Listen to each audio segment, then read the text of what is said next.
jannatiylarning bo'yi otasi Odam alayhissalomning bo'yidaqa 60 metr bo'ladi deydi. Yoshi erkaklarni 33 yoshda deyiladi. 33 yoshlilar. Ko'rib qo'yinglar yoshlilarni. Rasululloh sollallohu alayhi vasallam jannatiylarning surati Yusuf alayhissalomga chiroyli bo'ladi hammasining.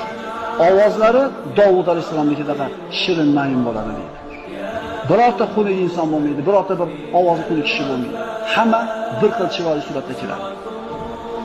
Jannatiylarda quvvati har bitta kishiga moncha xur beriladi. Rasululloh sollallohu alayhi vasallam xurlar haqida gapirsa, sahobalar: "Ya Rasululloh, kuchimiz yetarmikin?" deganda, har bitta kishiga dedi Rasululloh 100 ta erkakning quvvati beriladi dedi. Hijolat qilmaydi Parvardigorimiz. Chunki birodarlar, jannatda mevaga qo'l uzatishlik ish ekan u. Alloh shu problemani hal qilib qo'yibdi-yu, bu problemani hal qilmaydi deysizmi? Birodarlar, ana qayga kelish kerak. Ana uy quryapsiz.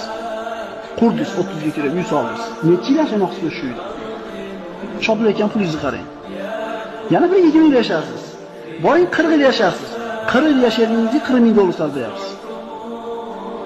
Yana bir yildan keyin u moda eskib qolyapti. Oxiratdagi uyingizga qancha sarfladingiz?